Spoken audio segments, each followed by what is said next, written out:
Aytқандай мен коллегаларым, инелерим баягы тарбия талимдүүлүк кылып атат. Кечирип сурап сиздерди мактап, молодецтер. Мен молодец деп айта албайм. Себебин аз айтам. Мен конкреттүү сурам, Темир Агымбаев, сиз ушул комиссия төрагасы катары канча миллиард сомго претензия коюп атасыз комиссияны чечим менен кандай чечкиндүү маселени коюп атасыз? Эки сөз менен айтсаңыз, сумманы айтсаңыз, анан экинчиси эмне кылабыз мындан? Комиссиянын алкагында мен айтып кеттим да. Жок, сумманы. 6,8 миллиард сом коюп атат экологиялык инспекция. Мына сөзүңүздөрдө айттыңыздар, 2003-2009 жылкы жана башка соглашение 2010 жылдан бери убактылуу өкмөттө иштеп атасыңар. Бардыңар. Ошол жерде отурган үчөөктөн. Ошодон бери жаңы өкмөттө жана башка иштеп атасыз. Эмне себептен биринчи күндөн баштап кумторду ушундай маселе көтөрүп, мамлекеттик комиссия түзүп, алып чыгып жасаган жоксуңар? 3 жыл өттү. 3 жылда. Убактылуу өкмөттө 3 ай иштеди. Эмне себептен деп атам да, макул андан кийин деле. Убакта биз иштеп келгенде убактылуу өкмөттүн астында башка маселелер турган. Анда мен астында тынчтыкты биринчи сактап. Рахмат. Анда мен айткым келет, 3 жыл мен айтарым, урматтуу коллегалар, урматтуу журналисттер, значит, Ата-Журт фракциясынын инициативасы менен Садыр Жапаров баш болгон парламенттик комиссиянын көтөрүп чыккан инициативасы бүгүнкү күндө мамлекеттик комиссия бүт чиновниктер бириги ошону туура деп айтып атасыздар.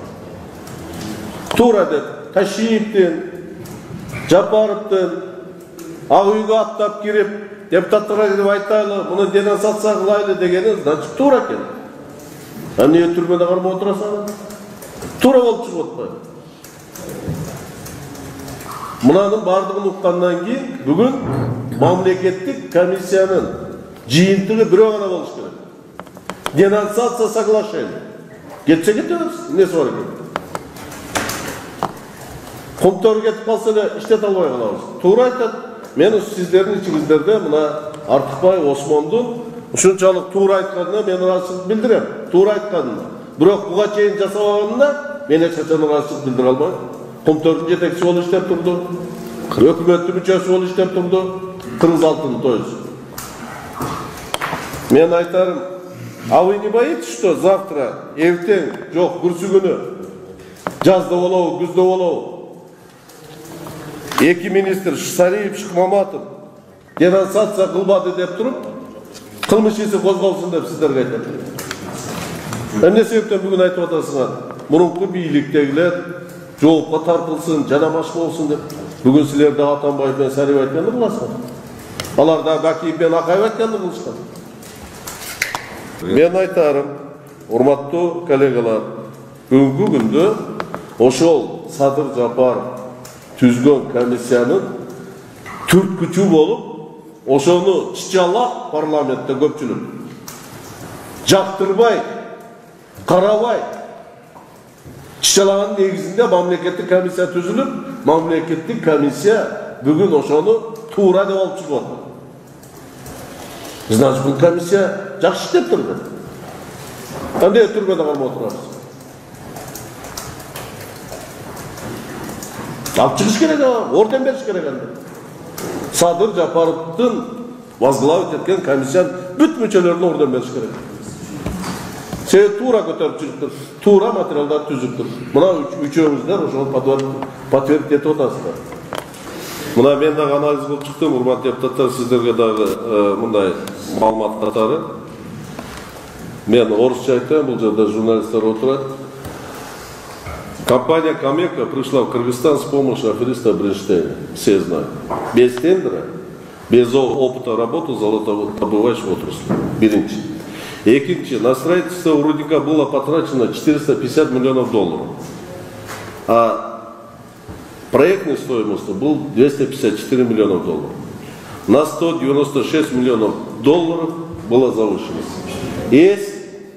Есть только отписка. Согласно Генеральному соглашению, по истечении 10-летнего срока проект полностью должен был перейти в управление Кыргызской Республики. Об этом вы тоже пишете.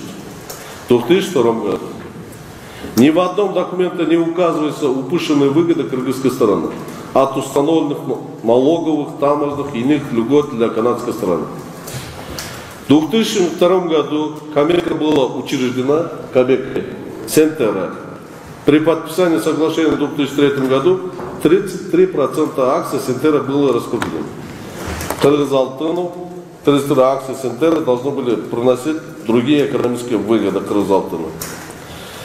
Кыскасы оқып берейін. Бұл жерде при рассмотрении вопроса слияния и распределения акций Комтора оценка его активов производилась Стандарт Лондон Банк Форд Кыргызстан.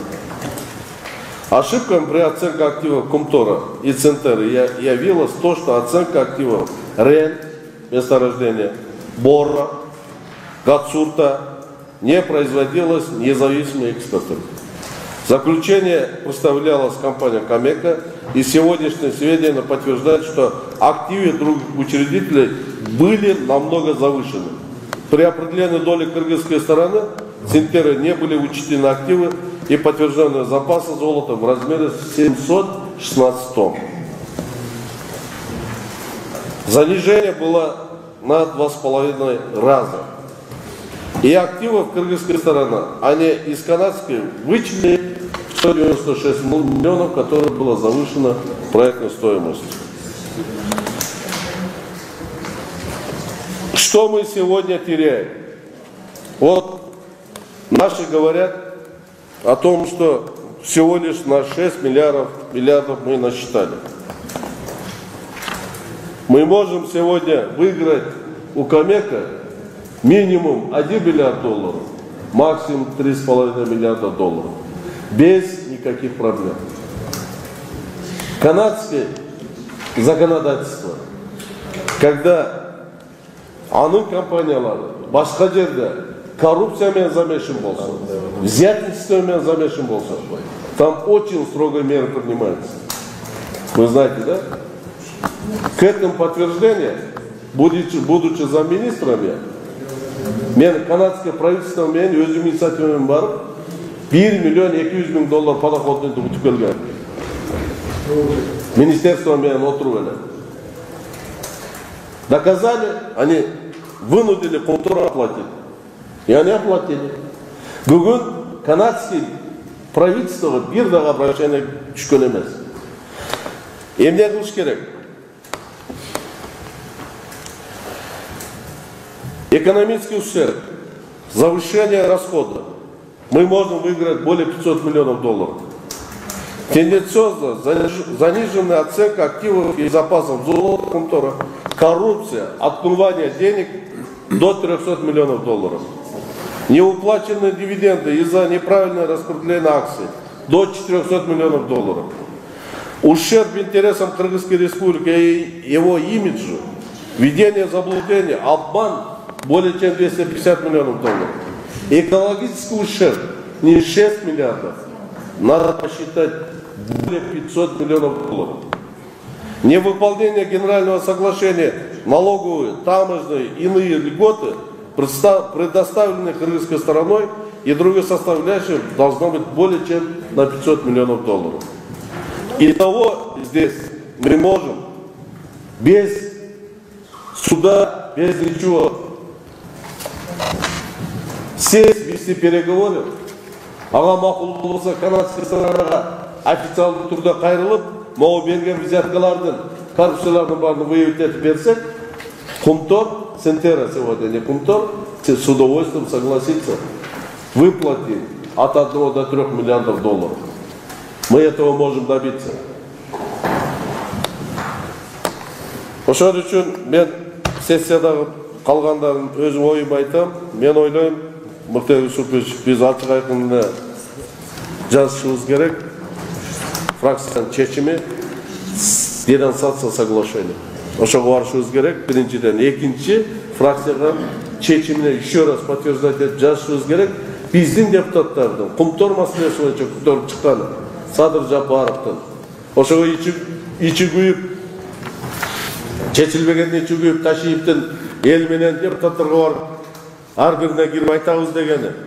Мына бүгүн мамлекеттик комиссияда алардын айтканы чындыгын подтверждетип атат. Үчүнчүдөн палатада караганда чечимге жазып кайрылат элем. Ошол депутаттык комиссиянын төрагасы болгон Садыр Жапаров келсин дагы ага